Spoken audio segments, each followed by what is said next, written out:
welcome back everyone. So we shall continue with drones and satellites. Our two wonderful guests are Joanna Kamenova, the Outreach and Business Analyst at European Space Agency, ESA, and Inba Becker-Reshev, Director of NASA Harvest. Welcome, ladies. Do you hear me? Do you see me? Thank you, we can hear you. And I can hear you too. Welcome, welcome. Let's start with the very beginning. What has space to do with agriculture, and when this all started? Maybe I'll start. So satellite monitoring goes back close to 50 years. And right at the beginning, when satellite monitoring started, that was actually very closely associated also with agricultural monitoring. There was a huge recognition that satellite data could provide a huge amount of information for agricultural monitoring, starting with monitoring of food production. And so if I was sitting in the US and wanting to know how much food was going to be produced in Russia, for example, the best way to do that is through satellites. And so there were a lot of applications that were being developed by satellite for satellite data for agricultural purposes. And the challenge were many. One was the data availability, the data quality. The compute, so obviously this is producing huge amounts of data. And so while there were a huge amounts of promises and big hopes for what satellite data could provide, I think there were a lot of challenges for meeting that. And today, we're in a very, very different space in terms of what we can do and what the capabilities are relative to what it was back at that time. And I think we're in a very exciting time today as the space has really changed, particularly in the last 5 years, where we're now seeing, and thanks to the European Copernicus program, we have observations around the world every 3 to 5 days at 10-meter resolution. And so what that means is we're able to monitor globally agriculture, but that's down at the field scale. And this is really revolutionizing what our capabilities are for many applications in the agricultural domain. Joanna, anything to add on that? Yes, of course. So thank you, Inbound, for setting the context so nicely. Of course, from my perspective, Earth observation data is Inbound mentioned. It's crucial, especially in the last few years. The interoperability of programs like NASA's Landsat with the Copernicus and Sentinel-1 and 2 data. It's also something that is really driving the monitoring for agriculture. Especially the combination now of optical data, which we can see with Landsat and Sentinel, and some of the radar data that is accessible through Sentinel-1 to really focus on areas that are covered by cloud, which is very important. But of course, from my perspective of ESA Space Solutions, we look at data, but we also look a little bit at the technology and other technology as well. So in this case, we also speak about GNSS, so navigation and location services, of where this is really useful once we start speaking about autonomous vehicle, autonomous tractors, even drones. And of course, the integration with the drone technology, whether it's a drone data or some technologies that can be provided by drones. So really connecting the macro and the micro level. It's really fun, Joanna, because sometimes you just disappear from the screen. I'm flickering, am I not? Yeah, you're flickering, but you know, as a space professional, it's totally okay. Sometimes you're just disappearing in space. So I think I have superpowers. Yeah, like you do have. What are those technologies? So you already mentioned a few technologies. What do you think, both of you, are the best and most interesting technologies and trends that emerged and you think are really important right now? Sure. I mean, maybe I'll start with. I think the combination of technologies is really important, right? So you have these huge amounts of data, and you've got, as Joanna mentioned, a huge amount of different types of sensors. So whether it's optical data, whether it's microwave data, whether we're looking at coarse resolution, so 250-meter data down to 3-meter data.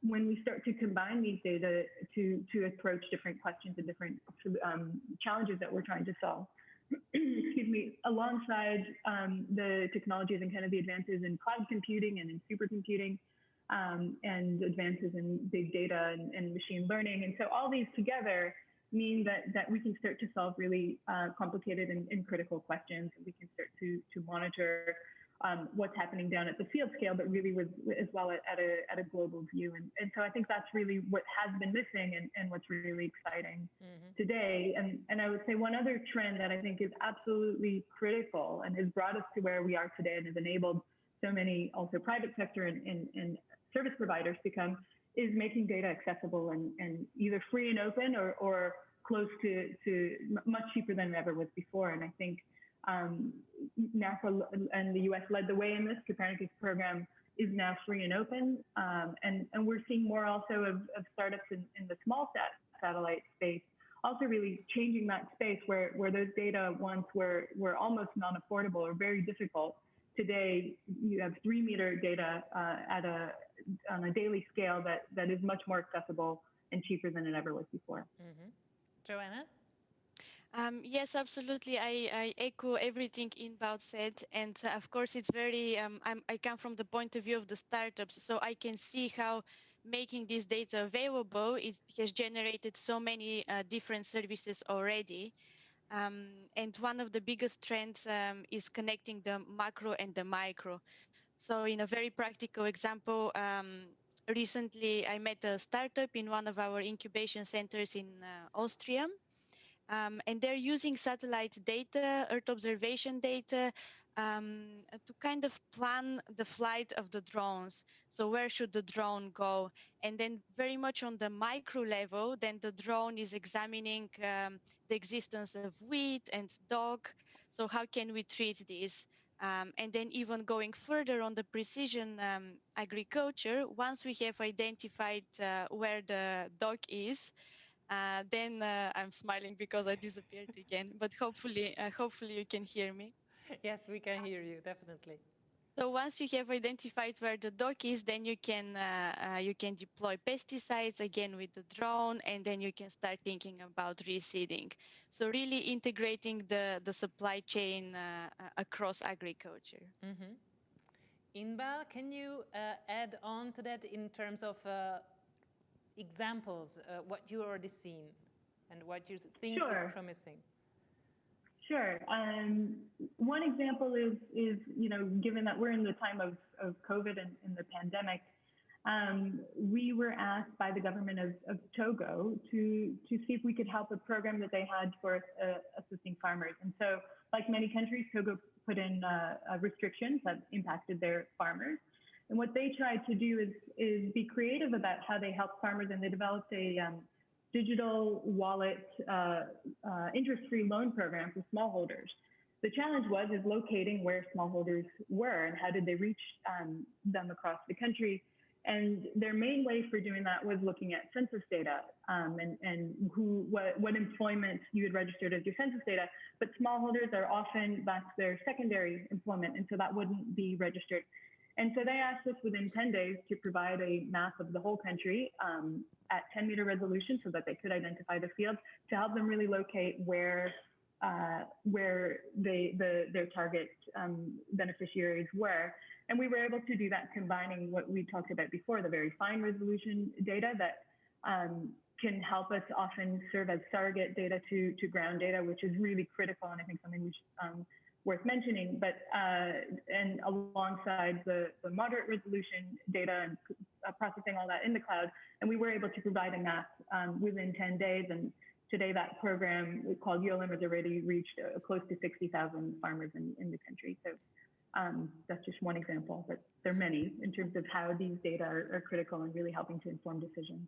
Yeah. Joanna, would you like to add also some more, or?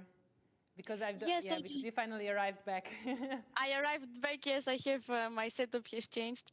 So yes, I would like to add a little bit on this because these are really the examples that make me really passionate about this. And it's seeing how agriculture information can be used by smallholder farmers, but also in different services that would help them. So for example, another problem that the the UN is tackling, of course, on a global scale is the registration of land.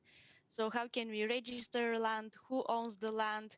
But then related to this, it's things like providing loans. So can we provide the right loan product to the smallholder farmer? And can we provide the loan in such a way that maybe it's not based on the current value of the land, but on the future value, on the future yield prediction of the land? So these are some really niches where satellite data can really help to predict the future yield of the land, so that you can give a loan that is a little bit more flexible and a little bit really more connected to the needs. So yes, these are some very, very kind of exciting examples when financial services are helping the small farm holders with different products. And what are the present and maybe future challenges that the whole system has to tackle? So for me, there are two challenges. One is on the smaller scale and one is on the bigger scale. So on the smaller scale, it's always bringing us back to who is the user and how do we present the information. Because as people working in technology, we can get very excited about what the technology has to offer, but sometimes it's really as simple as a text message or something like this in order to present the information. And then the bigger scale, this was tackled a little bit by the previous panel, I noticed, of course, the sustainability. How can we make agri-tech responsible and sustainable and really beneficial for everyone? Inbar? Yeah, and building on that, I think food security is probably one of the biggest challenges we're facing in this century. And I think satellite data can provide a huge amount of information to help inform scientifically driven decisions and provide actionable information. I think some of the challenges in achieving that, one is very much, I agree with Joanna, and making sure that the users can use the information and can use the data and have the access to it, have the tools to understand it, the tools to process it on their own. Because I think oftentimes, if I'm a scientist developing some product and I want some government to use it, of course, they're much more interested in using it, information that they're able to produce on their side. So making sure that our users are really able to ingest and use these technologies. And I think one of the biggest challenges also still in terms of satellite data and further advancing our capabilities are the availability of ground data.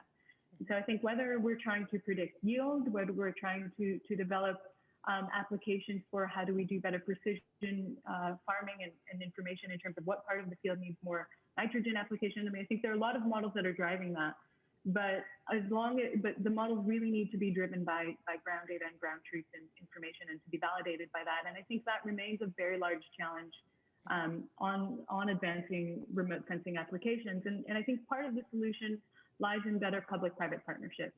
And I think there's often on the private sector side a lot of data, a lot of information.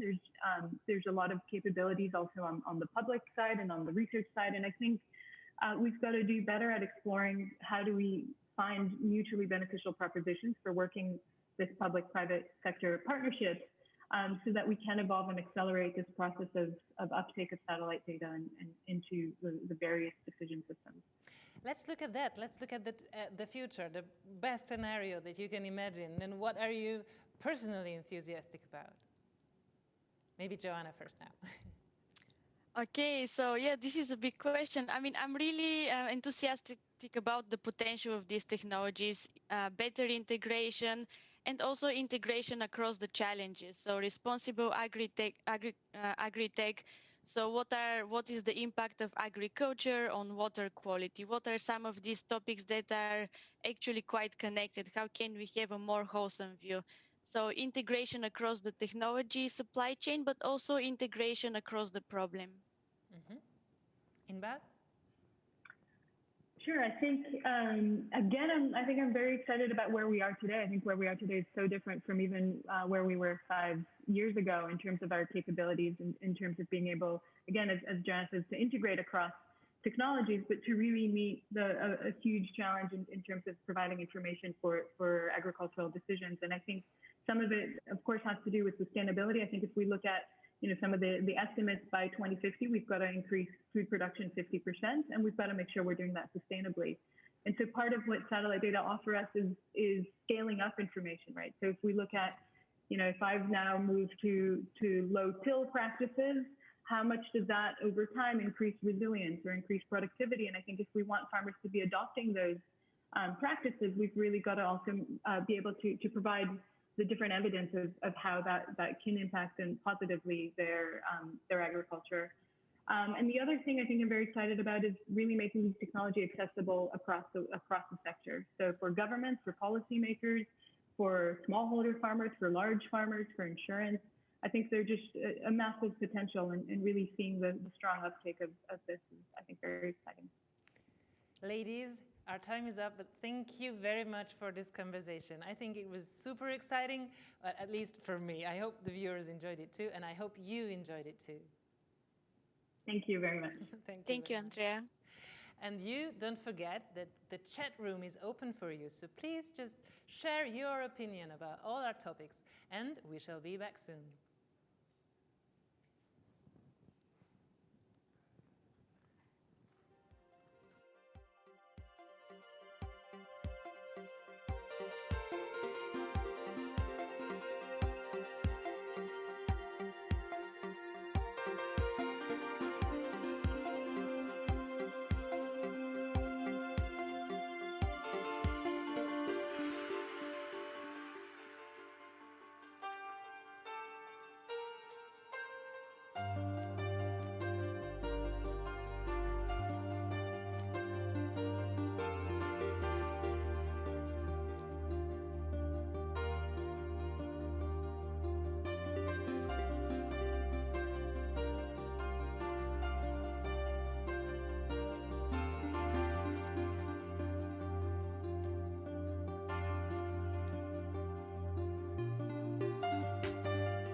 Everyone. We are going to have an interesting conversation again about robots on the field.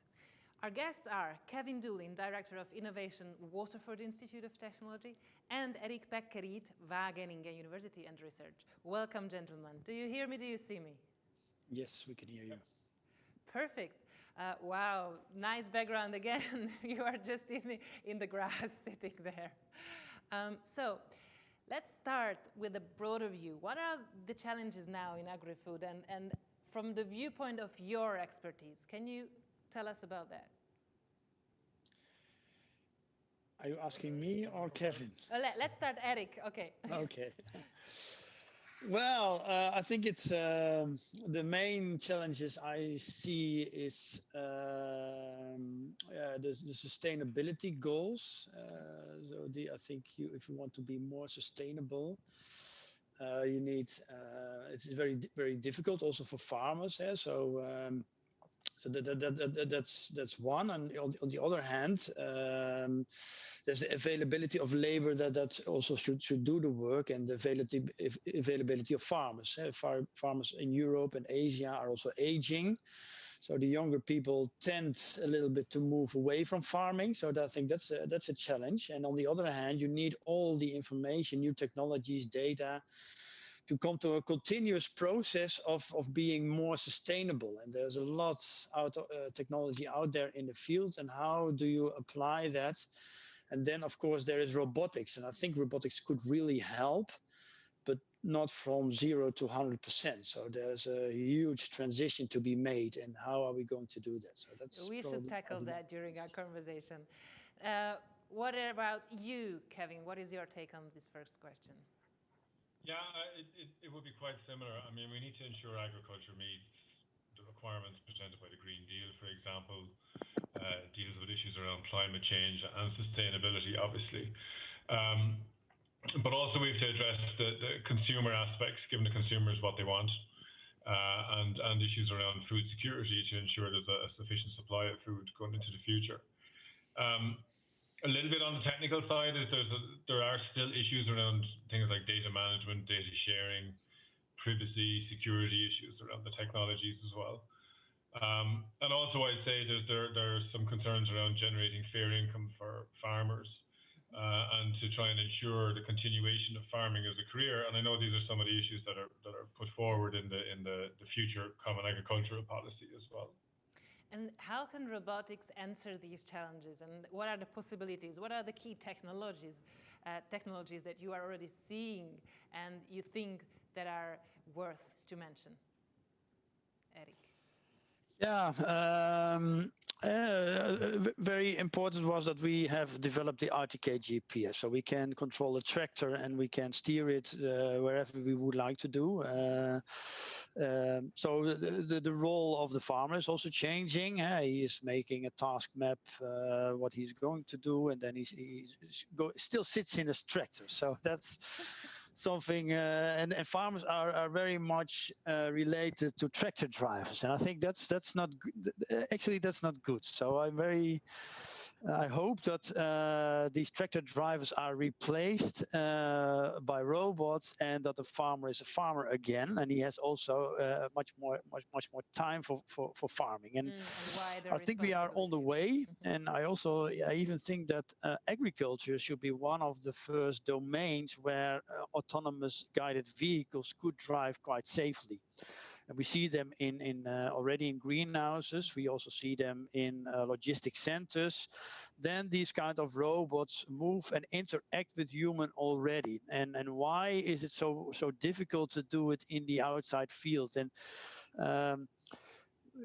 of course, they are very heavy, our machines, and also dangerous. But I think at the moment, the level of security we can build around these kind of things are on a good level. And you definitely will see some introductions coming soon, I think, in the outside. Perhaps first also a little bit smaller robots would also be much more flexible. And then you move also into tasks, because a lot of arable farm tasks are already mechanized. So the groundwork and also some harvesting. We have harvesting machines, weeding machines. So a lot of implements do the most of the work automatically. When you go to horticulture, you see a lot of manual harvest still, and manual pruning, crop maintenance. That would also be very nice. I think dairy farming is very far ahead. You see milking robots, and I work in the Netherlands. We have a company called Lely. They do milking robots, and they also have milking farms when only 4 days a week is a human required, and 3 days a week the farm with more than 100 cows can run completely autonomously. There's only a beep for the farmer when there is an issue he has to go, but a lot of things are already controlled, and so I think that these are quite good examples of technology which are already there, and we are on the move towards full autonomy. Kevin, thank you. Yeah, there's a lot of technologies that are out there already, but there's more that's on the way, and we can consider things like, obviously, artificial intelligence, machine learning is a key one, but combining that properly with actuation systems is going to make a huge difference into the future. And this will enable things like smart greenhouses and so on. Eric already mentioned, agricultural robots and self-driving systems. They're absolutely critical, and they're I won't say they're commonplace, but they're getting better all the time. Decision support systems as well are quite important. I mean, we've all these multiple different types of sensors out there at the moment in an agricultural setting. It's about bringing these together and bringing the information from these together to kind of infer new information for farmers, and then present these in intelligent dashboards for farmers to look at the health of their farm and the status of their farm at any particular point in time is really important as well. We're also seeing a lot about vertical farming. There's a lot of work going on in vertical farming at the moment, and it's really innovative. And I think it's a way to go, and that'll also help, again, in terms of sustainability and even food security, where you'll have more urban farms looking at vertical farming mechanisms. Also, to help promote the agriculture, the providers, things like agricultural digital marketplaces are very important, where suppliers, consumers, producers, and so on can come together and make deals and collaborate on the various produce that they're producing. If we look a little bit even into the future, I suppose, things like DNA testing, in terms of testing the soil using DNA for pathogens, for example, or even further looking at nano communications and molecular communications that can monitor animal health, or they can look at the effect of various ingredients on the gut, even in humans, for example, leading us to a future where we may have personalized ingredients and personalized produce for people. That's a little bit out there, but it is happening, and it is being researched at the moment, certainly in Europe. Our title is like robots on the fields. Do you think that is going to happen, like in I don't know, scientific movies, like you see only robots on the fields when you, for example, go by car and you see no people there? Is that really is going to happen? Eddie? I think so, yes, and I hope so. And there are two main reasons that it really is required, because I think that the availability of seasonal labor, we need a lot of seasonal certain spots. That's lacking, and rural society is moving to urban cities, so that's on stake. So the availability of a labor force will be difficult towards the future, and younger people already run into that direction. Just so to make it more interesting, I think this new kind of technology, which younger people mostly like, would be good to bring it back. That's one. And on the second, I think to be able to reach these sustainable goals, it's not always smart to leave all the decisions to the farmers, because he has to deal with a lot of sensor knowledge. He also has own sensors, so his eyes, what's coming from the weather stations, and he has to make decisions. And and he has to secure food production, and he has to communicate it towards the value chain. And to be able to do that, he is tend to make a sure decision. So a little bit more chemical will be sure that I will produce. And so to be able to be more sustainable and to know much more, we need to close these kind of data loops. And if the data loops is filled by farmers, I think it could be good if it's all farmers and we make a general decision.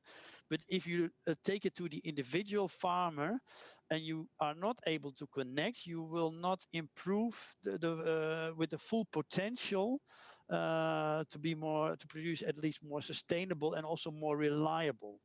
And I think towards the future, when land is scarce and urban populations are growing very fast, we need to feed the cities. And how are we going to do that in a sustainable way? Because the consumer, at least in the Netherlands, doesn't like the farmer. He sees the farmer as a big polluter, and for us, it's very difficult. Yeah, how to communicate with the consumer again. And it's much easier to do that through data and to explain how these things and how transparent we are. And farmers tend to be pushed in the corner, raise the hands, and think, "Well, I'm doing my best, guys." And yeah, and the consumer does not know how food is produced. So if they hear that there is any energy used or chemicals used, and it's very dangerous.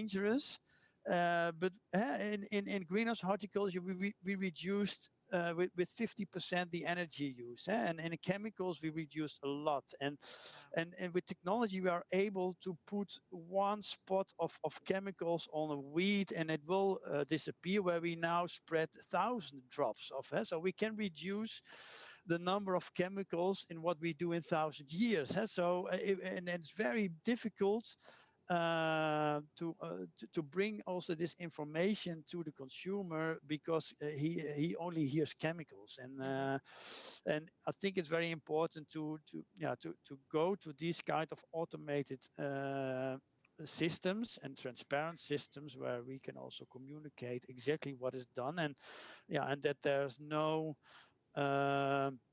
strange farmer decision, because that will be that will be magnified as one of a very big problem and issue. And I think we should use the technology for that. Kevin. Yeah. So to just go back to your question about robots in the field, I mean, yeah, absolutely. It is something that really has to happen, and it will happen in the future. But I mean, I think there is still a number of hurdles to get over before it becomes more mainstream. And particularly around, I suppose, education for farmers as well, so they can see the value and benefit of having these machines essentially doing their job for them out in the field, so they can concentrate on other things. But they can show how this can increase the efficiency of the work that they do in an agricultural setting as well. I think that's really important. And obviously, education then also in terms of the consumer, as Eric already said, like there could be a concern that farming is moving away from the more traditional type of thing with the farmer in the field and looking after the crops by hand and so on. Whereas the reality is that a machine can do it far more efficiently, with far more care for the environment and so on. But there's a whole education piece that's I think still a little bit lacking there, that needs to be done to help push that out. But I do think in the future we will see fields of robots, Let's go in that direction with the future and the youth. For example, if one of our viewers, like a young entrepreneur or a student, would like to achieve a lot in this industry, what is your advice? Make a robot that works. And which so that's already very difficult, and really can be the business case. And make it easy, make it convenient for the farmer. So our farmers are aging, so to bring the younger people back. But also for farmers in general need to process a lot of information and data and on one farm. And to be able to do that, machines need to be very simple. So make your robot at least very, very simple. Let it work. It doesn't need to be directly fully autonomous, but it should beat at least the business case. It should save time. It should bring convenience for the farmer. So try to make it simple. That's difficult. That's not easy. Yeah, Kevin? Yeah, I mean, I have to agree with that. It has to be simple, the technology, simple and efficient. And, you know, as I said, there's a myriad of data sources now that are going to come from the sensors and from the robots and so on. And for a farmer or anyone else for that matter to make sense of that data is really, really important. So to simplify as much as possible and explain the technology and make what it's doing fully understandable is a really critical thing. Because I mean, we sometimes make the mistake as technologists and techies that we think we know what everybody wants and what our technologies are supposed to do. And sometimes we can, as we say in Ireland, we can over egg the bacon. We can put in too many features, make it too complicated, make it all singing and all dancing. Whereas in reality, sometimes people just wanted to do one particular task, but do it very well. You know, so it's important to be focused. There's also, you know, obviously, you know, people starting out and smaller, younger companies getting funding for their work and being able to trial their technologies in real settings is really critical as well. And I know, for example, the guys in Wageningen have the Agrobo Food Project, which has open calls and cascade funding where they're willing to bring in new partners and entities that want to try out their new technologies in real settings. Similarly, in Demeter, my own project, we have an open call at the moment. Again, if people want to try out, you know, I want to use blockchain or I want to look at smart irrigation or whatever else it may be, it's relatively easy to secure that type of funding and actually try out your technology and see how it works in the real world and gain publicity around it too. So it's something worth considering. Mm-hmm. Yeah, if I can add another thing, I think at least robotics is very interesting. So Agtech is still not always proven that easy, that it works and that it will bring a lot of convenience. So that's why farmers are also hesitating. And if you have robots, at least it shows directly what it does and also what the capabilities are and what it can save on labor costs. So also the business cases are quite clear. It doesn't require all connections to the outside world. It generates data. So you have, I think, a lot of opportunities in robotics, but I fully agree with Kevin that it is very expensive. And to go to full autonomy and all the systems that, all the functionality that you need to add before a robot run autonomously. So you need friends, and yes, that can help with the funding. And of course, we have the open calls, and there's the national funds, and that's how you start. But hopefully, you have a robot as soon as possible, and then you are about to scale, and then. Yeah, I'm sure that robotics in agriculture, because the market is so huge, that is really a very good opportunity. If you have a robot that works and you are about to scale, fly. And that's also an advice, just fly. Yeah. Okay, let's finish our conversation with a question about the future. What are you, both of you, most enthusiastic about? And what, if you had, or it's the other part of the question, if you had a billboard that has one message, what would that be and why? So you can choose which one to answer. I suppose as I mentioned already, I mean, it's slightly away from robotics, but things at a molecular and nano level, I think are going to be really, really exciting in the future. Mm-hmm. Like nano devices that can monitor the health inside the gut of an animal and predict disease or sickness before it really happens. They're going to be critical things, and it's really, really interesting stuff that's going on at that kind of nano molecular level as well. You know. Eddie? Yeah. Ooh, what should I put on the billboard? I really would try to interest the younger people. And yeah, hopefully to interest them for robotics in agriculture and food production. I think it's so beautiful. It's so beautiful to work outside and especially if you do not have the noisy tractors around you, then you ideally from a new farmer, he starts his morning with a cup of coffee. He starts all his processes, what I'm going to do today, and then all the robots will automatically go to his to the fields. And he takes his bike and he just drives around his field to see all the robots work. And then in the afternoon, he starts the new sales strategy. I think that would be for me an ideal picture of a farmer, and he is fresh. He has seen his land and he was outside, and yeah, I think that it will be a complete different picture then, and he comes to real. His aim is food production, and he will do that, and he will do that in the best way, and a more. He would be very interested to do more sustainable, because he sees nature again, and that would be very nice. Yeah. Well, that's a beautiful picture to, as an end for our conversation. Gentlemen, thank you very much for joining us in this event. Thank you. Thanks for the opportunity. Yeah. And you, viewers and listeners, go grab a lunch, eat and drink something, refresh yourself, because soon we're going to continue. And with me, you're going to meet tomorrow afternoon. Thank you very much for joining me for this part of the event. See you very soon.